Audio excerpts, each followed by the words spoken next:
الحمد لله سبحان اللہ الحمد لله رب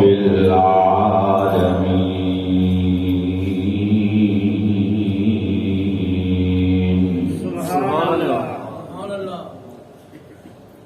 والعاقبة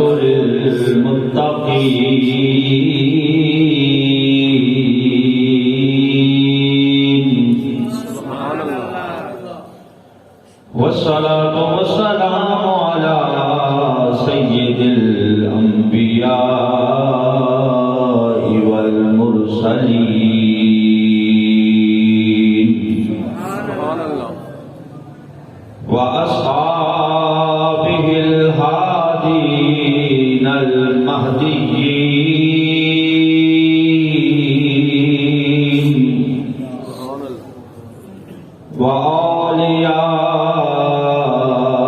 وأوليائه الكاملين سبحان اللہ وعلماء أمته وأهل سنته أجمعين أما بعد فأعوذ بالله من الشيطان الرجيم بسم الله الرحمن الرحيم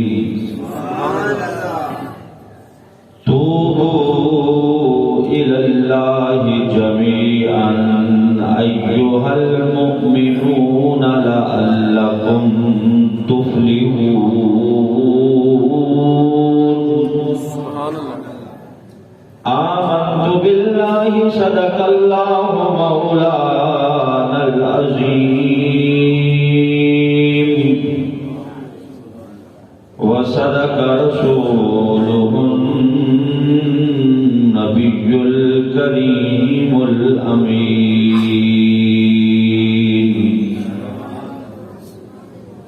الصلاة والسلام عليك يا رسول الله وعلى آلك وأصحابك يا حبيب الله من قبل الصلاة والسلام عليك يا رحمة للعالمين وعلى آلك وأصحابك يا شفيع المسلمين سبحان اللہ مولاي صل وسلم دائما ابدا على حبيبك خير الخلق كلهم مولاي صل وسلم دائما ابدا على حبيبك خير الخلق كلهم يا ربي بالمصطفى بلغ مقاصدنا سبحان اللہ يا ربي بالمصطفى بلغ مقاصدنا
عزت و احترام کے قابل برادران اسلام، آج جمعۃ المبارک کا عظیم الشان دن خطبہ جمعہ سننے کے لیے آپ احباب مسجد میں موجود، اور جس عنوان کے تحت آپ آج خطبہ سماعت کریں گے وہ ہے توبہ اور استغفار کی برکتیں۔ سبحان اللہ۔ توبہ اور استغفار کی برکات۔ اللہ فرماتا ہے توبوا الی اللہ جمیعا ایھا المؤمنون، اے مومنوں سارے کے سارے اللہ کی بارگاہ میں توبہ کرو، لعلکم تفلحون، تاکہ تم کامیاب ہو جاؤ، تاکہ تم فلاح پا جاؤ۔ اللہ نے کامیابی کا راز بندہ مومن کو بتا دیا کہ کامیابی کا راز یہی ہے کہ میری دربار میں آ کر میرے ساتھ لو لگا کر مجھ سے معافی مانگ کر استغفار کرتا رہے، تسبیحات پڑھتا رہے، میں تجھے کامیابی عطا کر دوں گا۔ سبحان اللہ۔ سبحان اللہ۔ یہ بات طے ہے کہ بندہ مومن اس دنیا میں عارضی ہے، یہاں عارضی طور پر وقت گزار رہا ہے۔ آخرکار جتنا ٹائم اس کا یہاں لکھا ہوا ہے اسے گزار کے اسے اللہ رب العزت کی بارگاہ میں پہنچنا ہے، مالک کائنات کے دربار میں اس نے حاضر ہونا ہے اور وہاں اس کی پیشی ہونی ہے۔ حضرت عبداللہ بن عمر رضی اللہ تعالی عنہ آپ فرماتے ہیں کہ نبی پاک صلی اللہ علیہ وسلم سے ایک صحابی نے عرض کی کہ حضور اس بندے کے بارے میں بتائیں جو بندہ سب سے زیادہ سمجھدار ہے، جو سب سے زیادہ سمجھدار بندہ ہے وہ کون سا ہے؟ اس کی نشاندہی فرمائیں جو سب سے زیادہ عقل مند ہے، جو زیادہ سمجھدار ہے۔ تو نبی پاک صلی اللہ علیہ وسلم نے ارشاد فرمایا کہ سب سے زیادہ سمجھدار وہ ہے جو ہر وقت موت کو یاد رکھتے ہوئے اس کی تیاری میں مشغول رہتا ہے۔ نبی پاک صلی اللہ علیہ وسلم نے ہمارا عقل مند بندہ وہ ہے، سمجھدار وہ ہے جو موت کو یاد بھی رکھتا ہے اور اس کی تیاری میں مشغول رہتا ہے، اس کی تیاری کرتا رہتا ہے۔ نبی پاک صلی اللہ علیہ وسلم نے فرمایا وہ سمجھدار ہے، وہ عقل مند ہے۔ عقل مند وہ نہیں ہے جو دنیاوی زندگی کامیابی سے گزار رہا ہے اور سمجھ رہا ہے کہ میں یہاں جو کچھ حاصل کر سکا ہوں کر چکا ہوں یہ ساری کی ساری میری کامیابیاں ہیں۔ نہیں، نبی پاک صلی اللہ علیہ وسلم نے فرمایا کہ عقل مند بندہ وہ ہے، کامیاب بندہ وہ ہے کہ جو یہاں رہتے ہوئے وہاں کی فکر کرتا ہے۔ حضرت عمر بن عبدالعزیز آپ گئے ایک جنازے کے ساتھ، جنازہ پڑھا اور پڑھ کے قبرستان میں ایک سائڈ پر بیٹھ گئے اور سوچ و بچار کرنے لگے۔ وہ جو لوگ تھے جنازے میں شریک ان میں سے ایک شخص نے پوچھا کہ امیر المؤمنین عمر بن عبدالعزیز آپ یہاں سائڈ پہ جا کر کیا سوچ رہے ہیں؟ آپ اس میت کے ولی ہیں، آپ ساتھ رہتے، دعا میں شریک ہوتے، تدفین میں شریک ہوتے، آپ یہاں ایک سائڈ میں بیٹھے ہیں اور بیٹھ کے غور و فکر کر رہے ہیں اور سوچ و بچار کر رہے ہیں، کیا مرحلہ ہے، کس لیے اتنی فکر میں مشغول ہیں؟ حضرت عمر بن عبدالعزیز آپ کہنے لگے کہ وہ پوچھنے والے مجھے ایک قبر نے مخاطب کر کے کہا ہے کہ عمر بن عبدالعزیز مجھ سے پوچھتا تو نہیں ہے کہ آنے والے مہمان کے ساتھ میں کیا سلوک کرتی ہوں۔ کہا مجھ سے ایک قبر نے خطاب کیا ہے اور کہا ہے کہ عمر مجھ سے پوچھتا کیوں نہیں ہے کہ آنے والے کے ساتھ میں سلوک کیا کرتی ہوں؟ حضرت عمر بن عبدالعزیز کہتے ہیں کہ وہ قبر مجھے اس نے بتایا ہے کہ جو میرا مہمان آتا ہے میں اس کے ساتھ سلوک یہ کرتی ہوں کہ اس کا گوشت نوچ لیتی ہوں، اس کی ہڈیاں توڑ کر اس کا خون سارا پی لیتی ہوں، اس کے جوڑوں کے ساتھ معاملہ یہ کرتی ہوں کہ کندھوں کو باہوں سے جدا کر لیتی ہوں، سرینوں کو گھٹنوں سے، گھٹنوں کو رانوں سے، اور رانوں کو پنڈلیوں سے، پنڈلیوں کو پاؤں سے جدا کر کے توڑ کے رکھ دیتی ہوں، مروڑ کے رکھ دیتی ہوں۔ حضرت عمر بن عبدالعزیز کہتے ہیں کہ یہ قبر مجھ سے کہہ رہی ہے کہ آنے والے کے جوڑوں کے ساتھ یہ میں معاملہ کرتی ہوں کہ اس کے سارے جوڑ توڑ دیتی ہوں، الگ الگ کر دیتی ہوں، اس کا گوشت سارا نوچ دیتی ہوں اور اس کی ہڈیاں توڑ دیتی ہوں۔ لہذا حضرت عمر بن عبدالعزیز کہنے لگے کہ وہ پوچھنے والے اس دنیا کا دھوکہ بہت لمبا ہے اور اس کا قیام بہت مختصر ہے، اس میں جو قیام ہے یہ مختصر ہے، اس کا دھوکہ بہت زیادہ ہے۔ جو اس کا امیر ہے وہ اگلے جہان میں حشر کے میدان میں فقیر ہوگا، جو یہاں فقیرانہ زندگی گزار رہا ہے وہاں امیر ہوگا، جو یہاں بوڑھا ہے وہاں جوان ہوگا۔ حضرت عمر بن عبدالعزیز کہنے لگے کہ وہ پوچھنے والے تو نے دیکھا نہیں ان لوگوں کو جن کا طوطی بولا کرتا تھا، جو بڑے بڑے بادشاہ تھے، جنہوں نے محلات بنائے، جن کی حکومت تھی، بڑے بڑے ملکوں پہ جن کی سربراہی تھی، جنہوں نے نہریں نکالی، محلات میں رہا کرتے تھے، آج اس شہر خاموشہ میں سوئے ہوئے ہیں۔ ان سے ذرا پوچھو کہ جو اپنے چہرے پہ غبار نہیں ڈلنے دیتے تھے آج منو مٹی کے نیچے کس طرح سوئے ہوئے ہیں۔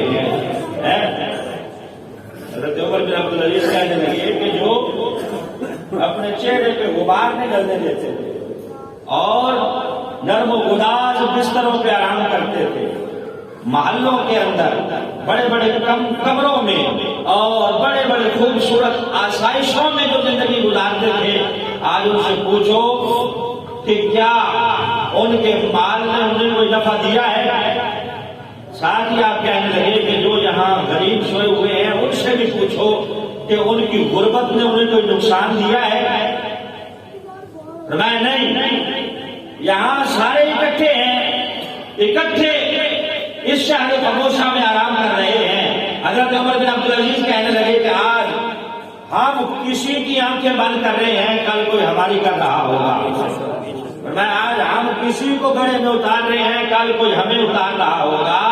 لہذا ضروری ہے کہ وہ لمحہ آنے سے پہلے پہلے بندہ اپنی فائل درست کرے، اللہ رب العزت کی بارگاہ میں رجوع کرتے ہوئے توبوا الی اللہ جمیعا کا جو اللہ کا حکم ہے اس حکم پہ عمل کرتے ہوئے مالک کائنات کی بارگاہ میں حاضر ہو جائے، استغفار بھی کرے اور اس سے معافی بھی مانگے تاکہ اللہ اس سے راضی ہو جائے، اس کا محبوب راضی ہو جائے۔ نبی پاک صلی اللہ علیہ وسلم ارشاد فرماتے ہیں کہ اللہ رب العزت فرماتا ہے، حدیث قدسی ترمذی شریف کی روایت ہے، نبی پاک فرماتے ہیں کہ اللہ فرماتا ہے کہ جو بندہ اپنے اوپر استغفار کو لازم کر لیتا ہے، استغفار یعنی چلتے پھرتے استغفر اللہ، استغفر اللہ، استغفر اللہ کی تسبیحات پڑھتا رہتا ہے، اللہ سے معافی مانگتا رہتا ہے، اللہ فرماتا ہے کہ جو اپنے اوپر استغفار کو لازم کر لیتا ہے میں اسے ہر تنگی سے نجات دیتا ہوں، اس کے گناہوں کو معاف کرتا ہوں اور اسے وہاں سے رزق دیتا ہوں جہاں سے اس نے سوچا بھی نہیں ہوتا۔ نبی پاک صلی اللہ علیہ وسلم کی حدیث پاک ہے، حدیث قدسی، اللہ فرماتا ہے کہ میں اس بندے کو وہاں سے رزق دیتا ہوں جہاں سے اس نے سوچا بھی نہیں ہے۔ کرنا اس میں کیا ہے کہ اپنے اوپر اس نے استغفار کو لازم کر دیا، ہر وقت استغفر اللہ کی تسبیحات پڑھتا ہے تو اب اللہ فرماتا ہے کہ اس کے معاملات میں آسان کر دیتا ہوں، تنگیاں ختم کر دیتا ہوں اس کے معاملات درست کر دیتا ہوں اور اس کے رزق میں اضافہ کر دیتا ہوں۔ اب بندے نے معافی مانگ کے اپنا فائدہ کیا ہے، بظاہر اس نے اپنے گناہوں سے معافی مانگی ہے، استغفار کیا ہے، لیکن اللہ رب العزت اس سے راضی اتنا ہوا ہے کہ اس کی تنگیاں بھی دور فرما دی ہیں، اور اس استغفار کی وجہ سے اللہ نے اس کے رزق میں بھی اضافہ فرما دیا ہے۔ رزق میں بھی اللہ رب العزت فرماتا ہے کہ میں اضافہ کر دیتا ہوں۔ نبی یہ بات فرماتے ہیں کل بنی آدم خطاء، ہر آدم کا بیٹا خطا کار ہے۔ ہر بنی آدم جو ہے، ہر آدم کا بیٹا اور اس کی بیٹی خطا کار ہے۔ آگے فرمایا کہ خیر الخطائین التوابون، لیکن بہترین خطا کار وہ ہے جو خطا کے فوراً بعد معافی مانگ کے اللہ سے رجوع کر لیتا ہے۔ نبی کے بعد فرماتے ہیں کہ خطا کار تو ہر بندہ ہی ہے، آدم کا جو بیٹا ہے خطا کر لیتا ہے، لیکن بہترین خطا کار وہ ہے جو خطا کرنے کے بعد کبوتر کی طرح آنکھیں بند نہیں کرتا، بلکہ اللہ رب العزت کی بارگاہ میں رجوع کرتے ہوئے معافی مانگتا ہے کہ یا اللہ مجھ سے خطا ہو گئی ہے تو معاف کرنے والا ہے، مجھے معاف فرما دے۔ تو معزز و محترم شامل حضرات، اس حدیث کی تشریح میں مفسرین نے لکھا ہے کہ توبہ کی 3 اقسام ہیں۔ ایک یہ کہ جس گناہ سے بندہ توبہ کر رہا ہے اس سے کنارہ کش ہو جائے، کنارہ کش ہو جائے، اس گناہ سے دور ہو جائے۔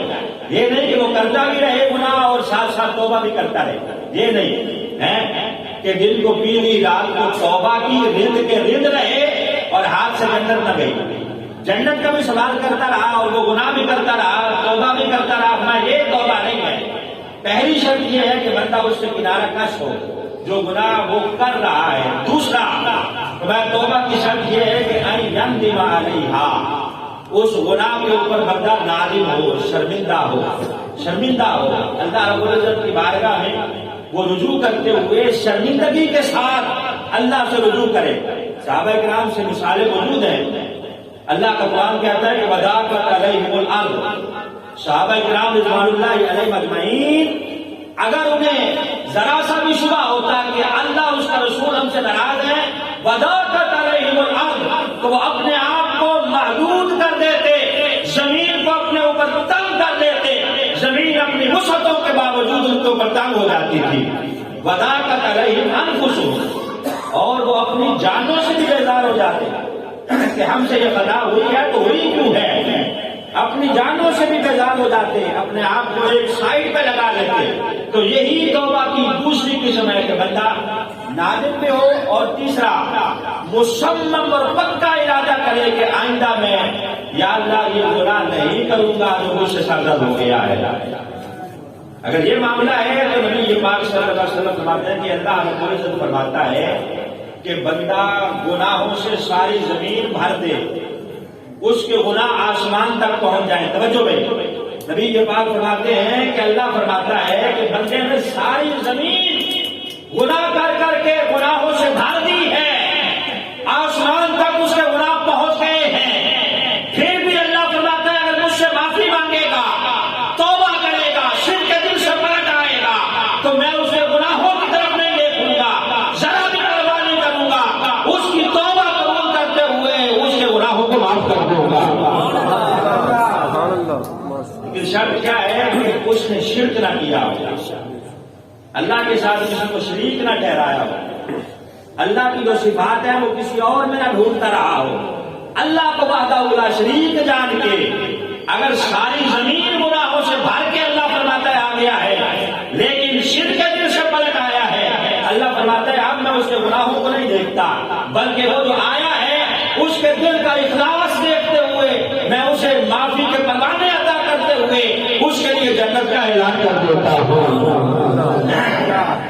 مجھے تو محترم شامل حضرات، نبی پاک صلی اللہ علیہ وسلم آپ ارشاد فرماتے ہیں کہ جب اللہ نے شیطان کو نکالا نا جنت سے، شیطان کو نکالا تو شیطان کہنے لگا کہ اے اللہ میں بھی تیرے بندوں کو گمراہ کرتا رہوں گا، اس وقت تک گمراہ کروں گا جب تک ان کے جسموں میں جان باقی رہے گی، جان باقی رہے گی۔ اللہ رب العزت نے ارشاد فرمایا شیطان میں بھی اس وقت تک معاف کرتا رہوں گا جب تک وہ مجھ سے معافی مانگتے رہیں گے۔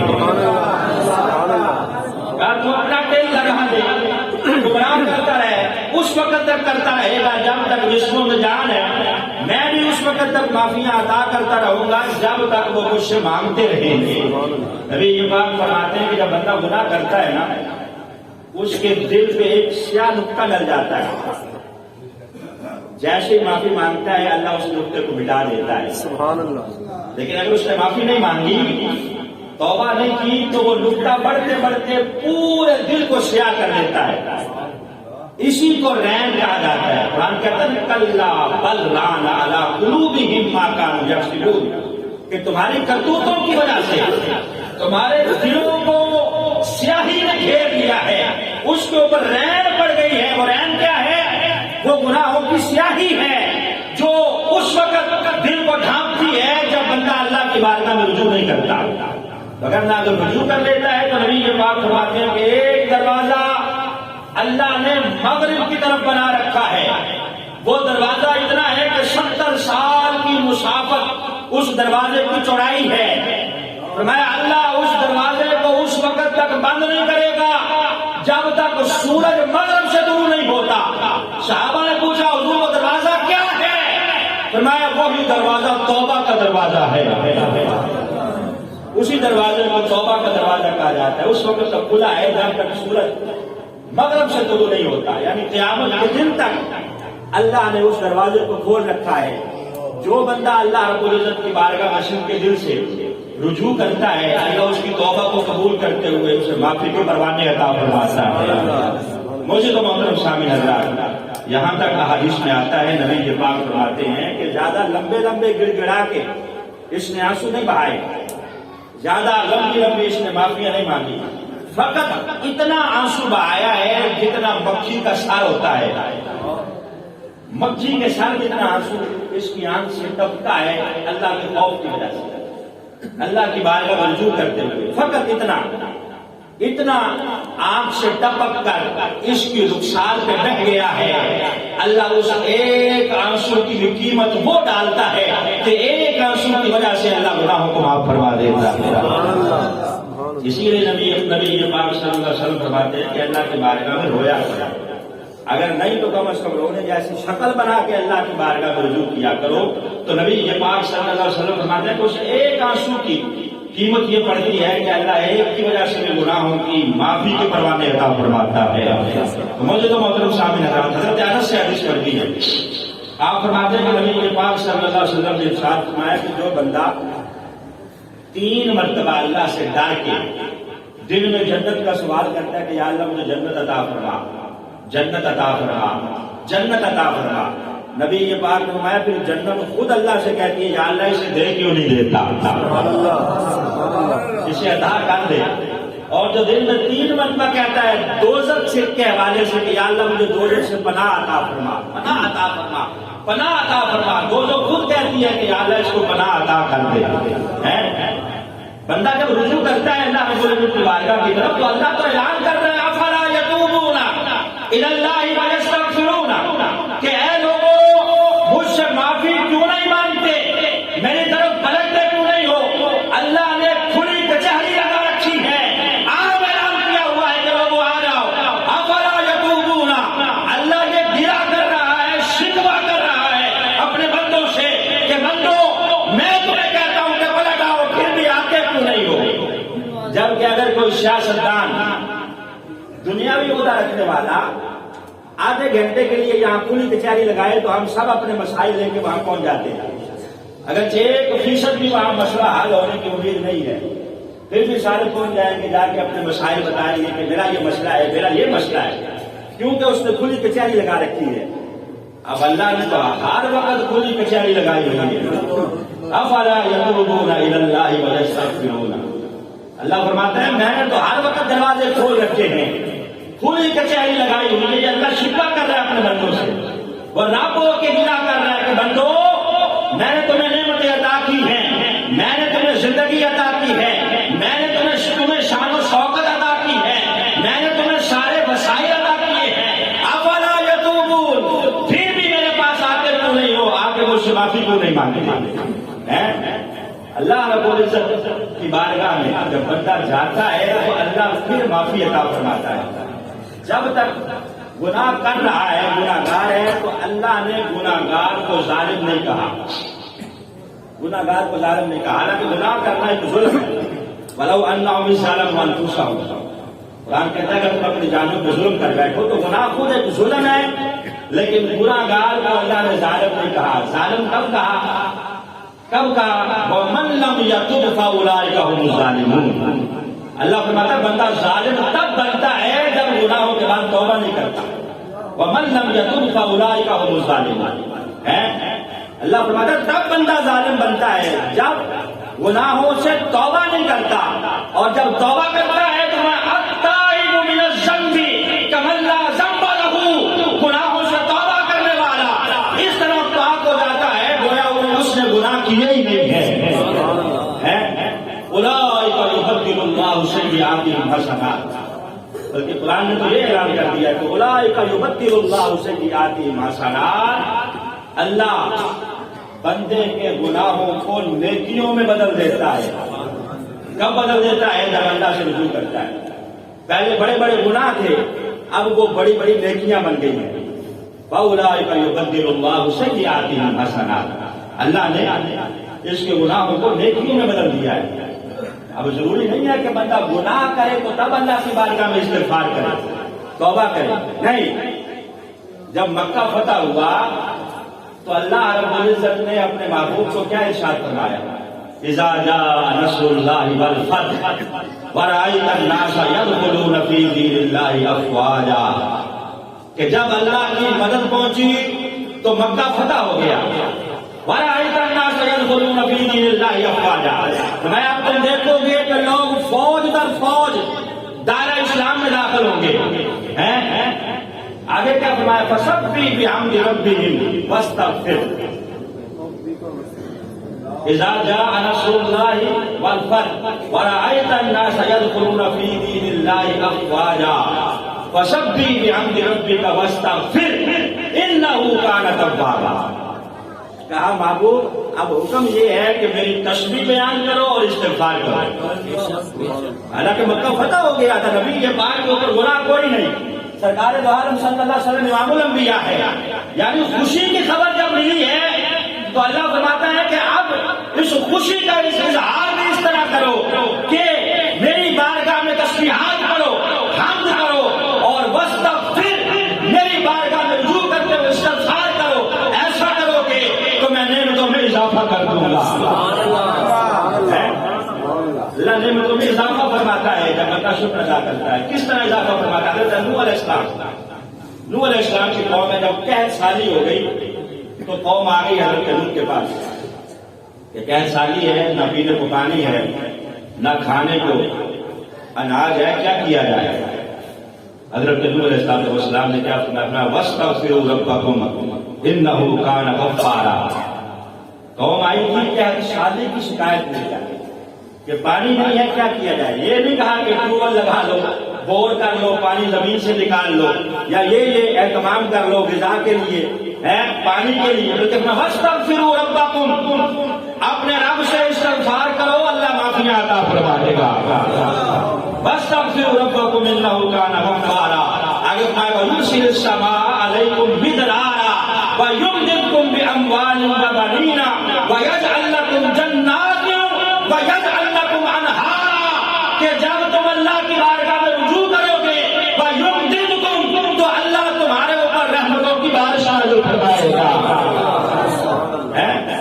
اور اللہ پھر تمہاری مدد کس طرح کرے گا؟ وَيُمْدِدْكُمْ بِأَمْوَالٍ، اللہ مال کے ذریعے بھی تمہاری مدد کرے گا، اور اللہ اولاد کے ذریعے بھی تمہاری مدد کرے گا. اور اللہ تمہارے لیے نہریں بھی نکال دے گا اور تمہیں جنت کے بالا خانے بھی عطا فرمائے گا. حضرت نوح علیہ السلام کی قوم نے شکایت کی ہے قحط سالی کی، تو آپ نے نسخہ کیا تجویز فرمایا؟ اللہ کی بارگاہ میں رجوع کرو، توبہ کرو، تو اللہ انعام یہ عطا فرمائے گا وَيُرْسِلِ السَّمَاءَ عَلَيْكُمْ مِدْرَارًا، تمہارے اوپر موسلا دار بارش بھی برسے گی، آسمان بھی اپنے خزانوں کے منہ کھول دے گا، اور زمین بھی اپنے خزانوں کے منہ کھول دے گی، زمین اللہ مال کے ذریعے مدد فرمائے گا اور آسمانوں سے اللہ بارش کے ذریعے مدد فرمائے گا.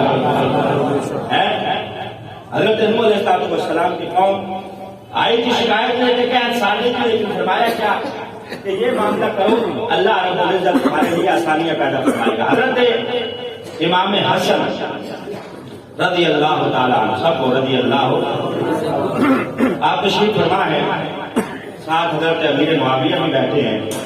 ایک شخص آ گیا، آ کے کہنے لگا کہ حضور اولاد نہیں ہے، کوئی وظیفہ بتائیں کہ اللہ اولاد عطا فرمائے. آج کل بھی لوگ جاتے ہیں نا پیروں کے پاس کہ اللہ کوئی وظیفہ بتائیں، تو اب وظیفہ تو مشکل ہے. پیروں نے تعبیر جو ہے وہ فوٹو کاپی کروا کے رکھے ہوئے ہیں، اب لکھتے بھی نہیں ہے، یعنی وہ مشقت بھی نہیں ہے، اب کاپیاں کروا کے رکھے، وہ فوٹو کاپی یا مہر رکھی ہوئی ہے وہ لگا کے چلو جی یہ لو 100 کو دیں گے، ایک کو اگر فائدہ ہو گیا تو کہیں گے کہ اعلان کرو، بتاؤ لوگوں کو کہ میرے تعویذ کی وجہ سے پیدا ہوا ہے. 100 میں سے ایک کے اوپر تو اللہ رحمت فرمائے گا نا. کسی ایک کو فائدہ ہو گیا، جن کو نہیں ہوا ان کا کوئی اعلان نہیں. جس کو ہو گیا ہے وہ بتاؤ جی کہ میرے تعویذ کی وجہ سے شفا ہوئی ہے. وظیفہ نہیں بتائیں گے کیونکہ نہ خود کرتے ہیں نہ مریدین کو وظیفے دیتے ہیں. وظیفہ تو کیا، نماز جو پنجگانہ فرض ہے اس سے بھی جو ڈبہ پیر ہے وہ جی چڑھائی ہے. سال بعد پیروں کا عرس منا کے سمجھیں گے کہ ساری ذمہ داریاں ختم ہو گئی، فرائض سارے ختم ہو گئے. نہیں، سب سے پہلا فریضہ یہ ہے جو اللہ رب العزت نے دل میں 5 مرتبہ فرض کیا ہے. بہرحال حضرت امام حسن کے پاس بندہ آ گیا، کہنے لگا کہ جناب وظیفہ بتائیں، اولاد نہیں ہے، اللہ کرم فرمائے. تو آپ نے فرمایا کہ اللہ کی بارگاہ میں استغفار کرو، اللہ 10 بیٹی عطا فرمائے گا. حضرت امیر معاویہ رضی اللہ تعالیٰ کے پاس بیٹھے تھے. وہ شخص کہنے لگا کہ حضور پھر میں دوبارہ کب آؤں؟ کہ بے اولاد ہونا، جب اللہ 10 بیٹے عطا کر دے گا تو آ جانا. جب وہ چلا گیا تو حضرت امیر معاویہ کہنے لگے حضرت امام حسن سے کہ 10 بیٹے تم نے کہہ دیا، کیا تم نے دیکھا نہیں کہ میں نے اس کی رب سے صلح کروا دی ہے، اللہ سے صلح کروا دی ہے. میں نے کہا استغفار کرو، اللہ رب العزت مان جائے گا کہ اس کے خزانوں میں کمی کیا ہے، وہ 10 بھی عطا کر دے گا، 10 سے زیادہ بھی عطا کر دے گا. کچھ سالوں کے بعد حضرت امیر معاویہ کہتے ہیں کوئی شخص آیا، مجھے ساتھ لیا، آ کے حضرت امام حسن کے پاس کہنے لگا کہ اللہ نے آپ کی دعا قبول کی ہے، جو وظیفہ بتایا تھا اس کے اوپر میں نے عمل کیا ہے، اللہ نے پورے 10 بیٹے عطا کر دیے. سبحان اللہ. تو رجوع اللہ کی طرف ہے. تو ایک پیر صاحب تھے نا، وہ بازار میں کھڑے تھے اور وہاں کھڑے رو رہے تھے. کسی نے پوچھا کہ کیوں رو رہے ہو؟ جناب کہا اس لیے رو رہا ہوں کہ بازار والوں سے میں کہہ رہا ہوں کہ آؤ میں تمہاری رب کے ساتھ صلح کرواتا ہوں. ان کے پاس ٹائم ہی نہیں ہے، یہ آئے ہی نہیں. وہ اللہ کا حضور کہتا ہے، وہ بزرگ بندہ ایک آدمی کہ میں ان کی صلح کروانا چاہتا ہوں اللہ کے ساتھ، لیکن ان کے پاس ٹائم نہیں ہے، یہ آ نہیں رہا، یہ مان نہیں رہے، مانتے نہیں ہیں کہ صلح اللہ سے کر لیں. تھوڑا دن گزرے کہ وہی بزرگ قبرستان سے کھڑا ہو رہا تھا. کسی نے کہا کہ اب یہاں کیوں ہو رہے ہو؟ کہا اب بھی بات وہی ہے، اب میں ان سے کہہ رہا ہوں کہ آؤ تمہاری صلح کروا دوں. اب یہ تو مان رہے ہیں لیکن وہ نہیں مان رہا. اب یہ تو ماننے پڑے ہیں، یہ تو کہتے ہیں کہ کروا دو لیکن اب رب نہیں مان رہا. تو یہ صلح اللہ رب العزت کے ساتھ کب ہوگی؟ جب بندہ اللہ سے استغفار کرے گا، توبہ کرے گا، معافی کا طلبگار ہوگا. تو جتنا بڑا گناہگار ہے اللہ سے معافی کرے گا، اللہ اتنا بڑا ہی اسے نیکوکار بنا دے گا. اس کی وجہ سے اگر کچھ نعمتیں رکی ہوئی ہیں، اگر توبہ کر کے رجوع کرے گا تو اللہ اسی کی وجہ سے نعمتیں بحال بھی کروا دے گا. حضرت موسیٰ علیہ السلام کا زمانہ ہے، بارش نہیں ہو رہی، قوم بڑی پریشان ہے، غیر سالی ہے، بارش نہیں ہے، پانی نہیں ہے، جانور پیاس کی وجہ سے مر رہے ہیں، نہ پینے کے لیے پانی ہے، نہ کھیتیوں کو سیراب کرنے کے لیے پانی ہے. آپ نے ساری قوم کو اکٹھا کیا، اعلان کیا کہ آؤ کھلے میدان میں نماز استسقاء پڑھیں گے اور اللہ سے دعا مانگیں گے، اللہ رحمتوں کی بارش نازل فرمائے گا. اب ساری قوم کو نکال لیا، کس کام کے لیے؟ دعا مانگنے کے لیے. نماز استسقاء پڑھنے کے لیے کہ آ جاؤ سارے اکٹھے ہو کے اللہ سے معافی مانگتے ہیں، استغفار کرتے ہیں، اللہ کرم فرمائے گا۔ ساری قوم جمع ہے، دعا مانگی جا رہی ہے، لیکن کوئی اللہ رب العزت کی طرف سے جواب نہیں آ رہا، رحمت کی بارش کا نزول نہیں ہو رہا۔ اب حضرت موسیٰ کے اللہ سے ہم کلام ہوتے دیکھا، یا اللہ کرم فرما، وجہ کیا ہے؟ اتنا ٹائم گزر گیا، میدان میں ہم سب جمع ہیں، اللہ رب العزت نے فرمایا کہ اسی مجمع میں ایک بندہ ہے 40 سال سے گناہ کر رہا ہے، اس کی وجہ سے بارش رکی ہوئی ہے، اعلان کرو وہ نکل جائے تو ابھی بارش کا نزول ہو جائے گا۔ حضرت موسیٰ علیہ السلام نے اعلان کر دیا کہ کون ہے بھائی بندہ جس کی وجہ سے بارش رکی ہوئی ہے، اللہ فرما رہا ہے وہ نکل جائے گا۔ اب ظاہر ہے پتا تو ہر کسی کو تھا اپنے اپنے اعمال کا، وہ جو گناہ گار تھا اس نے بیچارے نے گردن جھکا لی، جھکا کے اس نے رونا شروع کیا۔ اب رو بھی اس طرح رہا ہے کہ آس پاس والے لوگوں کو بھی پتہ نہ چلے، پردہ بھی رہ جائے، لیکن بیٹھا مجمع میں ہی ہے، نکل نہیں رہا۔ حضرت موسیٰ علیہ السلام نے پھر اعلان کیا بھائی نکلتے ہو کہ نہیں؟ کون ہے وہ بندہ، نکلتا کیوں نہیں تاکہ اللہ رحمت کی بارش نازل فرمائے؟ اب اس نے مزید اندر ہی اندر گڑ گڑانا شروع کیا۔ حضرت موسیٰ نے تیسری مرتبہ اعلان کیا بھائی نکل جا یا میں رب سے تیرا نام پوچھ کے مجھے پکڑ کے نکال دوں گا۔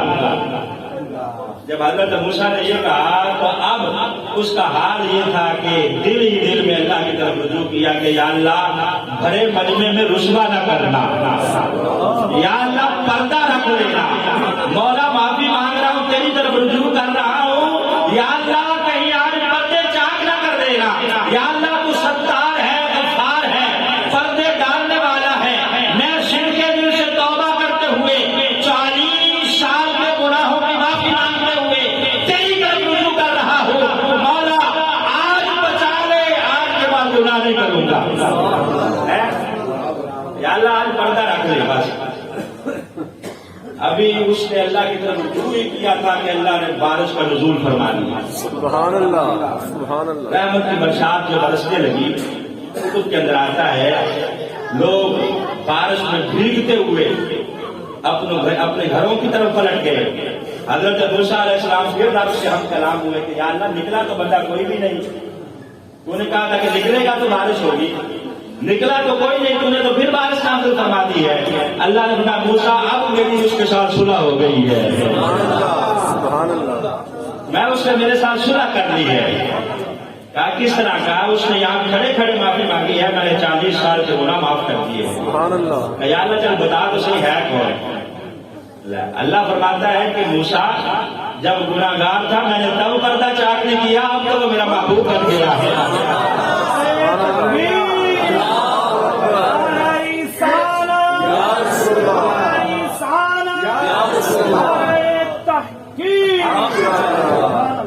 کہا جب گناہ گار تھا میں نے تب اس کے پردے رکھے ہیں، اب تو محبوب ہو گیا ہے، بس یہ سمجھ لے پہلے اسی کی وجہ سے نہیں برس رہی تھی، اب اسی کی وجہ سے برس رہی ہے۔ تو اللہ اگر کسی سے راضی ہو جاتا ہے تو پھر یوں کرم فرماتا ہے کہ اس کی وجہ سے اگر نعمتیں رکی ہوئی ہیں اللہ کی بارگاہ میں رجوع کرتا ہے تو اللہ اسی کی وجہ سے نعمتیں بحال فرما دیتا ہے۔ دعا ہے اللہ ہمیں رجوع اللہ کی توفیق عطا فرمائے۔